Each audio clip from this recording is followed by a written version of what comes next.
মাত্র দুটি আমলের কারণে বান্দার হায়াতও বাড়ে, রিজিকও বাড়ে। বুখারীর বর্ণনায় নবীজি বলছেন, সুবহানাল্লাহ বললেন না? এক নম্বরে, যেই ব্যক্তি আত্মীয়তার সম্পর্ক রক্ষা করে।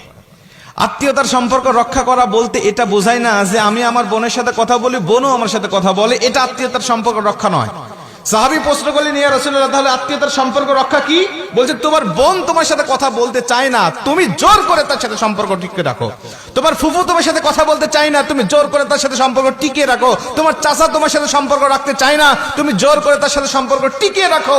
এটাকে বলা হয় টিকিয়ে রাখা। আর এই প্রচেষ্টা করে যারা সম্পর্ককে জোড়া লাগিয়ে রাখে, আমি নবীজি বলছি কিয়ামতের মাঠে আমি আল্লাহ নবী তাকে সুপারিশ করব এবং তাকে অন্য কোনো জান্নাতে দেব না। জান্নাতুল ফেরদাউস, যে জান্নাতে আমি থাকবো, আমার উম্মত আর আমি একই জান্নাতে থাকবো। দুই নম্বরে নবীজি বলছেন, যারা গরিব দুঃখী অভাবীদের মাঝে বেশি বেশি দান সদকা করে, আল্লাহ পাক তার রিজিকের মধ্যে বরকত দেয়, হায়াতের মধ্যে বরকত দান করে।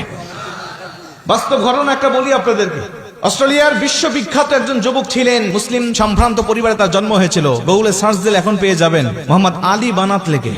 আলী বানাতে 2013 সালে এক কাপ চা খাইতে খাইতে জিহ্বার মধ্যে ফোসকা পড়ে গেল।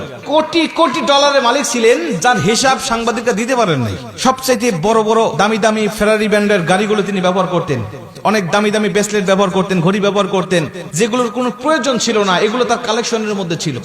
শত শত গাড়ি, শত শত মোবাইল, শত শত দামি ব্রেসলেট এবং ঘড়ি, এই সমস্ত বিলাসী জীবন তিনি উদযাপন করতো সবসময়। কোটি কোটি টাকার মালিক ছিল। একদিন চা খাইতে খাইতে হঠাৎ করে জিহ্বার মধ্যে ফোসকা পড়ে গেল।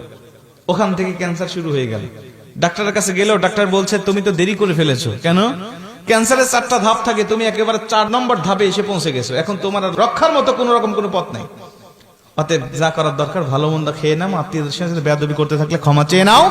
তুমি আর অতিরিক্ত তুমি 3 মাস বাঁচবে, 3 মাস পরে তুমি দুনিয়া থেকে বিদায় নিয়ে চলে যাবে।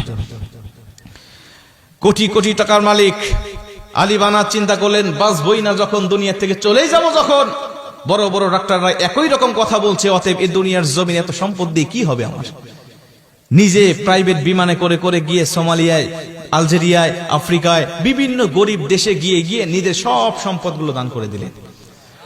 আত্মীয়দের সাথে যার সম্পর্ক খারাপ ছিল, তাদের সাথে গিয়ে সম্পর্ক জোড়া রাখার চেষ্টা করলেন।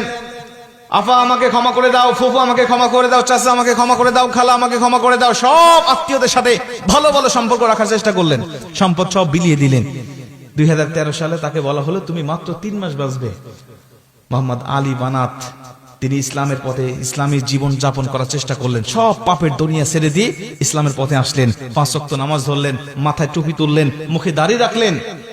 আলী বানাত যেদিন মারা যাবেন, 3 মাস নয়, প্রায় 3 বছর আল্লাহ পাক তাকে হায়াতটাকে লম্বা করে দিয়ে তিনি যেদিন হাসপাতালের বেডে দুনিয়া থেকে বিদায় নিয়ে চলে যাবেন, ওদিন তিনি কুরআনুল কারীম তেলাওয়াত করতে করতে দুনিয়া থেকে বিদায় নিয়ে চলে গেলেন। তার মানে ডাক্তারের রিপোর্টটা ভুল হলো। ডাক্তার বলছে 3 মাস, আল্লাহ পাক তাকে বাঁচিয়ে রেখেছেন প্রায় 3 বছর পর্যন্ত। রিজিকের বরকত বাড়ে, হায়াতের মধ্যে বরকত বাড়ে যদি আত্মীয়তার সম্পর্ক কেউ রক্ষা করে এবং তার টাকা পয়সা দান সদকা যদি গরিব দুঃখী এতিম অনাথের মাঝে যদি সে করতে পারে। জোরে কোন সুবহানাল্লাহ।